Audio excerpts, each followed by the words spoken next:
这座小镇彻底成了死亡禁地，镇上的居民全都诡异地失去了意识，就连家畜动物也没能逃过一劫。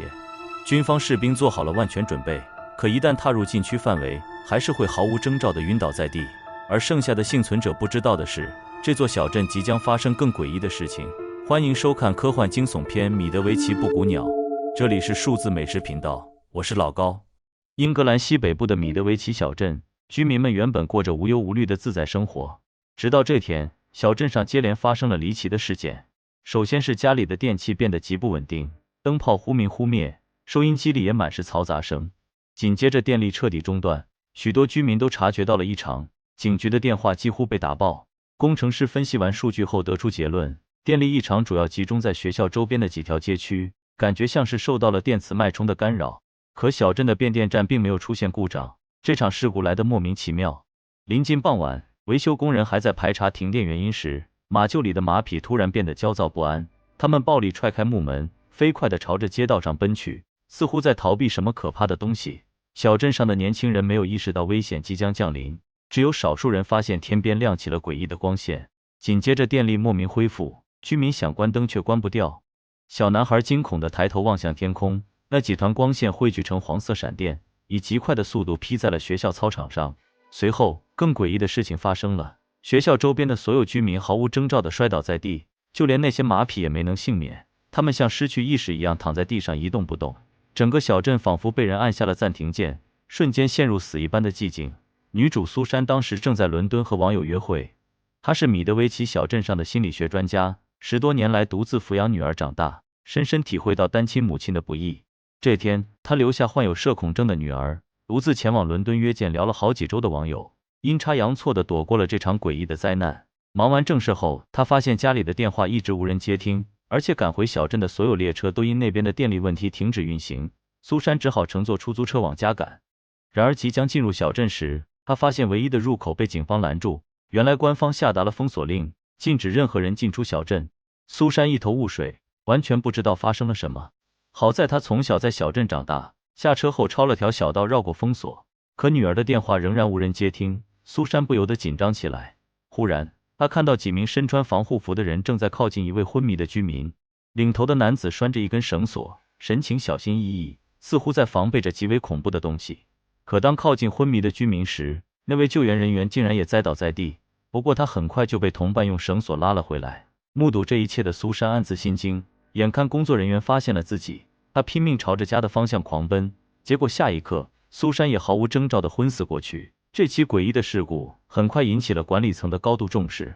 镇上的总督察保罗警官迎来了中情局的探员布兰妮，军方的调查人员也在赶来的路上。他们事先在灾区周边拉起了警戒线，由于内外无法通讯，靠近受灾区域的人员还会莫名晕倒。保罗到现在也没搞清楚具体情况，甚至连受灾居民是死是活都无法确定。他之前还派了一架小型无人机前去探查，可一进入受灾区域就受到了强磁干扰，根本传不回任何影像。而在边缘位置晕倒的苏珊很快就被工作人员发现，她的情况比较轻微，没多久就恢复了神智。保罗连忙跑过来收集线索，苏珊仔细回忆晕倒前的情景，只觉得身体变得轻盈，脑袋一晕就什么都不记得了。保罗准备安排她做全身检查，苏珊连忙摇头拒绝，她只想知道女儿的情况，可惜在场没人能回答这个问题。保罗缓缓走到警戒线旁发呆，他怀孕的妻子也困在灾区失联了。妻子发给保罗的最后一条信息很奇怪，灯又亮了，现在关不掉了。我是一个像苏珊这样的受害人家属，全被统一安置在体育馆内等待消息。度过了漫长的夜晚，军方部队终于赶来了。保罗第一时间前往工作场地，这里已经聚集了各行各业的精英人士，还专门成立了特别行动小组。保罗觉得这事十分诡异，提议疏散暂时没有受灾的小镇居民。可行动小组的负责人约翰却示意再等等，因为军方准备了一架直升机前往灾区调查情况。保罗抬头仰望天空，心中升起不祥的预感。所有专家都在焦急等待飞行员的汇报，可直升机刚刚抵达灾区上空，里面的几位工作人员就相继昏迷。操控台上传来一记失效的报警声，直升机像铁壳一样径直砸向地面。这下所有人都意识到事情的严重性，保罗也开始担心妻子的安危，毕竟她已经怀孕好几个月了。这时候，广播里传来通知，要求所有工作人员按照计划疏散其他区域的居民，就连守在体育馆里的灾民家属都收到了撤离通知，包括苏珊在内的不少人提出了不满。在没搞清楚家属安危之前，他们绝对不会离开这个小镇。一旁的军人立马举起武器，显然是要强行驱离这帮居民。就在双方剑拔弩张时，苏珊的电话突然响了起来，是灾区里的女儿打来的。想不到那些莫名晕倒的居民们竟然在同一时间醒了过来，其他家属也陆续接到了受灾亲人的电话。暂时停摆的小镇重新恢复活力。醒来的居民疑惑地左顾右盼，或许他们还没意识到之前发生了什么。督察保罗长长舒了一口气，诡异的昏迷现象消失，是时候让救援人员进场了。由于他要留下来坐镇指挥，解救怀孕妻子的工作只能交给中情局探员布兰妮。小镇的街道逐渐出现行人，看来这场灾难并未造成大规模伤亡。布兰妮第一时间来到保罗家里，推开门便闻到浓烈的煤气味。他屏住呼吸救出了大厅中的一位女子，不过对方并不是保罗的妻子。布兰妮再次冲回屋内，看到厨房里还躺着一名孕妇，可惜此时已经没了呼吸。保罗听闻妻子遇难的噩耗，立马丢下工作赶回家里，却无力改变任何结果。之前被救的女人是保罗妻子的妹妹，此时也只能站在窗前默哀。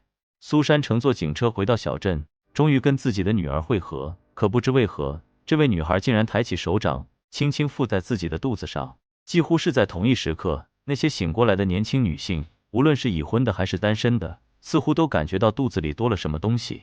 转眼到了2个月后，小镇终于摆脱了昏迷事件的影响，逐渐恢复正常生活。不过医院的妇产科却变得忙碌起来，因为那次诡异事故之后，小镇中的孕妇变多了。山姆夫妇是刚刚搬来小镇定居的，由于某些原因，两人迫切想要生个孩子，几个月前就开始备孕了。经历诡异的昏迷事件后，妻子激动地发现自己竟然怀孕了。这2个月来，夫妻俩积极配合着医院的检查工作。直到这天，他们受邀参加医院组织的座谈会，里面早已坐满了各年龄段的孕妇以及家属。